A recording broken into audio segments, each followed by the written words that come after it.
Hello Stampers, this is Julia Fair and Fair's Craft Lair, and I have another YouTube Tuesday video for you today.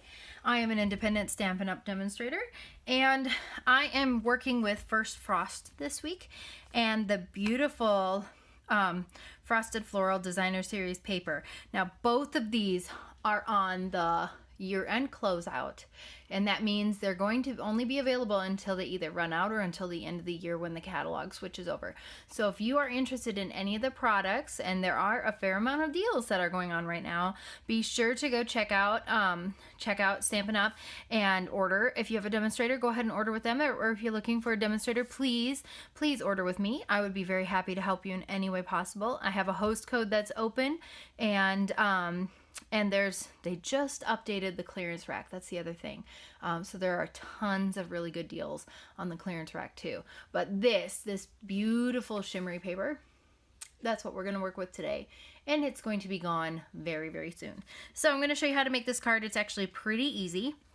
And it requires one sheet of Designer Series paper, and you can actually make multiple cards like this with that. So we're using the First Frost stamp set. This is one of the few cards I designed that were, I didn't use the framelits as much with this because I want to make sure that people, you know, if you don't have a big shot, I want you to be able to just use a stamp set and not worry about needing a big shot. But I did design a few things that are going to be on my blog this week that do have some of the framelits that are used from the Frosted Bouquet that coordinates with this. And it is a bundle, which means it's 10% off if you get the framelits and the stamp set together. So if you have any questions, please let me know. My contact's all up here. I'm very happy to help you, but let's get started. All right, so the first thing that we're going to do, I've got a scrap piece of gray granite, and I am just going to punch a 2-inch circle, and we're going to set that aside. We're going to do another 2-inch circle in another minute here. But first, I'm going to fold up my card base. Oh, I know I'm forgetting things. I always forget stuff. If you haven't worked with me before, I forget everything. It seems I would literally forget my brain if it wasn't inside my head. So my bone folder here. Got my bone folder here. We're going to put that down. Ooh. I'm sorry, it sounds like the garbage truck is outside. Huh. All right, so we've got this ready. We're not going to do much with that right now. What we are going to do is we're going to do our stamping and get that out of the way. So I have another scrap piece of Whisper White cardstock. And what we're going to do, I have the Wishing You All the Best. And we're going to use Memento ink. And I'm just going to press that straight down. Hold for about 3 seconds and come back up. That looks really good. All right. You don't want to rock it or anything like that. All right, and then I have the 1 3/4 inch circle punch, which is going to punch this out, and I do it facing up, you'll see, because that way you can check exactly where it is and get it exactly how you want it. So those are going to be good to go. All right, so that's all the punching that we're doing. And all I'm going to do is I'm going to take some snail. And I'm actually going to run the snail over the sentiment. All right, and I'm just going to glue that together like so. And I want it a little bit smaller because we're actually going to cut that off. So we're not going to keep that. I forgot my snips as well. Thankfully, I'm in my craft room. They're not very far. That's a good thing. Okay. But we're not going to do that quite yet. Actually, I might even be able to use, we're going to cut that on the paper trimmer. That'll be fine. Okay, so now I just need to cut this down to size, and all the measurements are on my blog, by the way. So if you are not avid note taker, you don't have to be. You'll be able to go check out my blog and be able to find everything that you're looking for, okay? So we're going to do 4 1/8. Because we want it just a little smaller than the card front. By 5.5 is the card front, so we're going to do 5 3/8. There we go. Okay, so that's going to glue onto our card base like that. And now I used one of the really pretty floral pieces here. for this card, but I'm going to change it up because you can use any of the designer series paper with this. But it's actually just one sheet. Okay, so this one, it's this beautiful green on the back. All right, the one that I did over here, this is the front side, that's the back side, or front and back. Doesn't matter, okay? So I'm just using two sides of the same paper. And that's what makes this wonderful. If you have a double-sided piece of designer series paper, you don't have to think about it. Ooh, I'm so sorry. I'm touching my camera when I come out. It's right there. So we're going to cut this at 4 inches.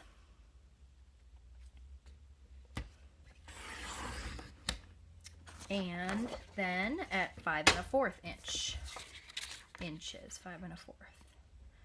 And I like to push my blade up for this. I don't know why, I just get consistent. See, this is another big piece. I'd be able to get another one out of this. I think you could actually get 6 of these cards out of one sheet of designer series paper, and you'll still have some left over. By the way, if you do see the leftover, I have some other card designs on my blog. They're not exactly the same measurement, but they'd be really close, and they would be very useful for you if you're looking to try and use up your designer series paper. Okay, so now I have this for the card front. I could just use this as is and be really pretty, but I'm going to cut it again and flip one side. So I'm just going to mark it at the 2 inch. I'm just going to one side. All right, and now I can flip. Okay, so that's what we're going to do. And that's going to make it really, really, really easy to make this card. All right, so assembly, we're going to start. And assembly is pretty easy.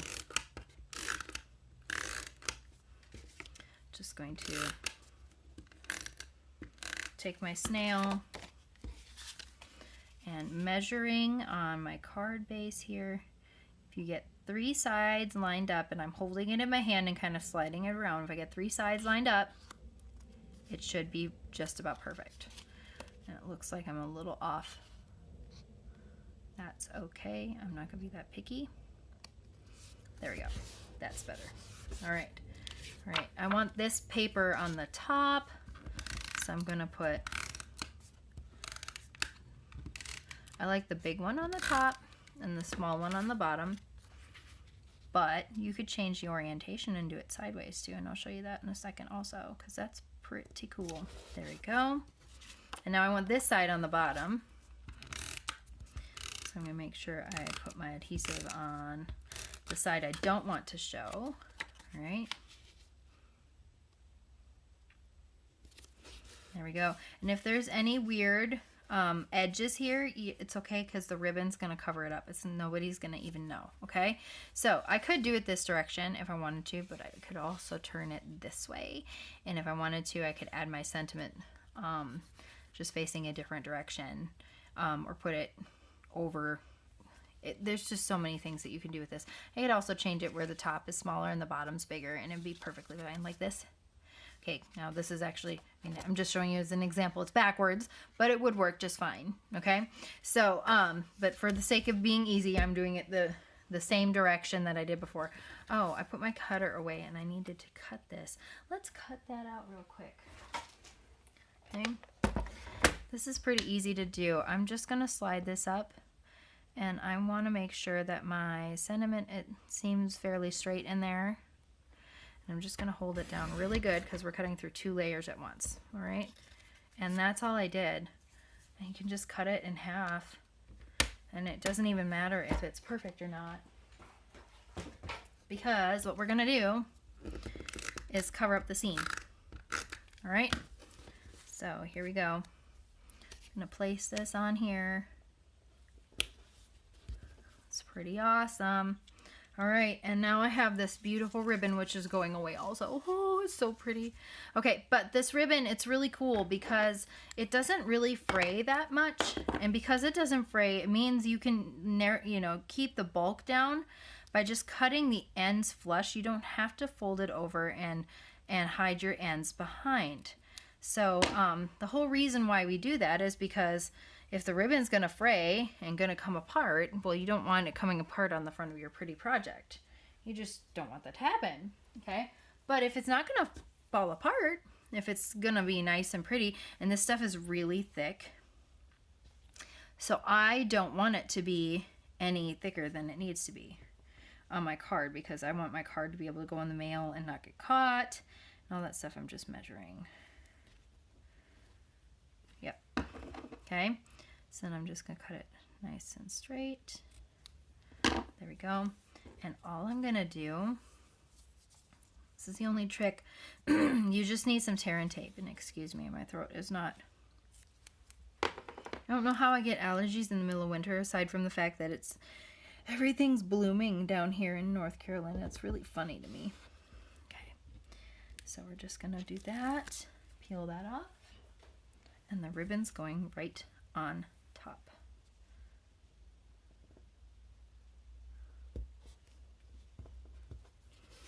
Pretty cool, huh? Just covered that right up. All right, the other thing that I did is I just tied a little knot. We're not even doing a full bow. It's just a little knot, right? Because I don't want a ton of bulk. This ribbon is really pretty, but it can be very thick. So you don't want a lot. You don't need a lot. So just a tiny little bow, it's perfect. Okay, and again, because you're not wrapping it all the way around, you're going to be saving your ribbon and making it go a lot farther, which I love. All right, so the same thing. I'm just going to put a little bit of tear and tape on the back of this, on the two little ends, and it's going to be great, and it's going to sit exactly where I want it to. And I love tear and tape also because if you get too much, you just fold it in on itself and it doesn't even show. See, that piece is a little bigger than what I want. It doesn't matter. Not at all. Just peel off the backing. Stick it on. If it doesn't stick to me, then we'll be okay. Watch, it's going to stick to me like crazy. Of course, that's my luck because I'm on camera. All right. You don't want to play with it too much though either, and I'm playing with it quite a bit. Because if you play with it too much, then it won't have any stick left. So I'm trying not to play. Don't play with it too much, Julia. Don't play. All right, and it'll stick right to itself. It'll stick right on top, and it looks absolutely wonderful. So there is our card for today, and I've used 2 different papers from the Designer Series paper set, and either of these options is gorgeous. I think pretty much any paper in this pack, if you chose to use it, is going to be wonderful for this card design, as are many of the other ones that are in there. So again, happy holidays from Julia Fair and from the Craft Lair, and let me know if there's anything I can help you with, but I hope that your holidays are bright and cheery. Thanks for joining me. Bye.